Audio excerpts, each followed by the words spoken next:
Ndiaye Kandji, chef de projet Voix et leadership des femmes au Sénégal. Le projet Voix et leadership des femmes au Sénégal est un projet qui existe dans 34 pays à travers le monde. Il est financé par le gouvernement du Canada, par l'entremise d'affaires mondiales Canada et mis en œuvre ici au Sénégal par le CECI, le Centre canadien d'études et de coopération internationale. Qu'est-ce qui fait l'objet de votre rencontre ce matin? Ce matin, nous nous regroupons en marge de la célébration du Forum Génération Égalité, qui est la célébration des 26 ans ou 25 ans de Beijing. Et nous en avons profité pour en faire une rencontre annuelle. C'est la rencontre de planification avec nos organisations, nos 25 organisations partenaires, pour nous assurer en tout cas d'une compréhension commune des activités qui seront menées au courant de cette année. Et il faut le rappeler que notre année fiscale a commencé depuis le mois d'avril dernier.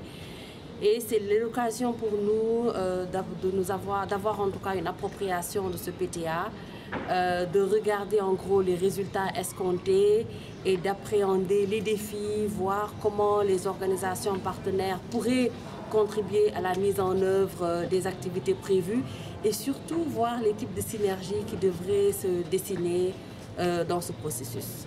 On vous entend tout le temps s'engager dans l'amélioration des conditions de vie des femmes et des filles. Alors, quels sont les jalons qui sont posés jusque-là pour réussir un tel engagement? Au niveau du projet, nous avons compris que pour améliorer les droits des femmes et des jeunes filles, travail qui se fait tous les jours, il fallait revenir à la base pour renforcer institutionnellement les organisations de la société civile de femmes. Et donc, nous le faisons à travers le renforcement institutionnel des organisations. Nous le faisons en les accompagnant pour qu'elles puissent offrir de meilleurs services, des services de qualité, des services innovants et surtout des services qui prendraient en compte les besoins des femmes et des jeunes filles à la base. Nous le faisons en amenant les femmes à travailler davantage en synergie pour qu'elles puissent porter leur plaidoyer auprès des preneurs de décision. Alors, il y a les élections qui se profilent au mois de décembre, janvier du mois. Alors, vous luttez pour une meilleure représentativité des femmes au sein de ces des femmes. Alors, c'est quoi la procédure pour parvenir à une telle mission? À notre niveau, nous avons un fonds que nous appelons le fonds rapide et réactif, que nous avons mis à disposition et nous allons le relancer, je dirais relancer, parce que nous l'avons lancé ce fonds l'année dernière pour couvrir plusieurs thématiques. Nous l'avons lancé aussi l'année dernière à hauteur de 400 000 $ canadiens, à savoir 171 millions de francs CFA, pour venir en appui aux initiatives de lutte contre la Covid-19. Et cette année, nous avons prévu, à travers ce fonds rapide et réactif, de lui donner une thématique précise et de l'orienter autour de la participation politique des femmes. Et pour nous, il s'agira de le lancer au niveau du Sénégal pour avoir des projets, recevoir des projets d'organisation de femmes et de jeunes qui voudraient travailler à cette question de participation politique. Et pour nous, il s'agit plus de renforcer les capacités des femmes qui veulent se représenter au niveau local, leur montrer en tout cas les aspects de leadership dont elles ont besoin, leur faire comprendre les instruments internationaux, sous-régionaux, régionaux et nationaux qui régissent leur travail.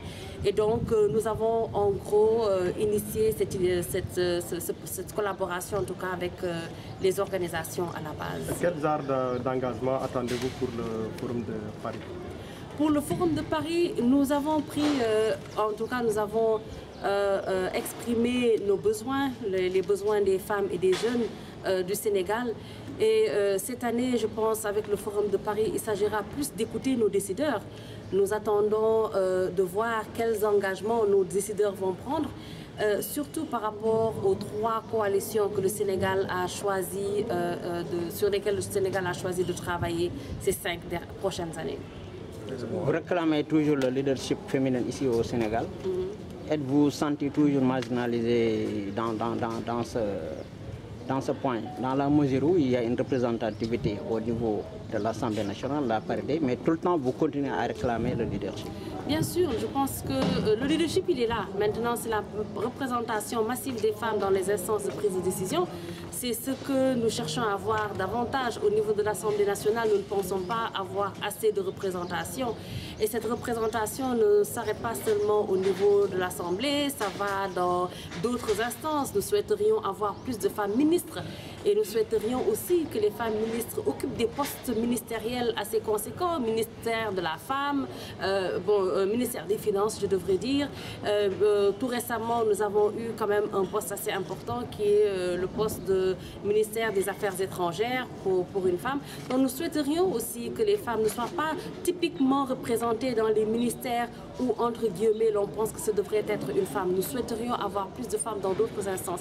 Mais cela ne s'arrête pas là parce que vous savez, la forte représentation au sommet commence par la base. Il faudrait qu'il y ait plus de femmes directrices d'école, plus de femmes rectrices d'université, plus de femmes maires.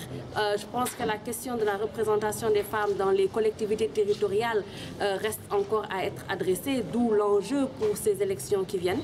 Et donc pour nous, pour résumer, il ne s'agit pas seulement de nous assurer qu'on est bien représenté, mais avoir une représentation massive et diversifiée sur tous les plans.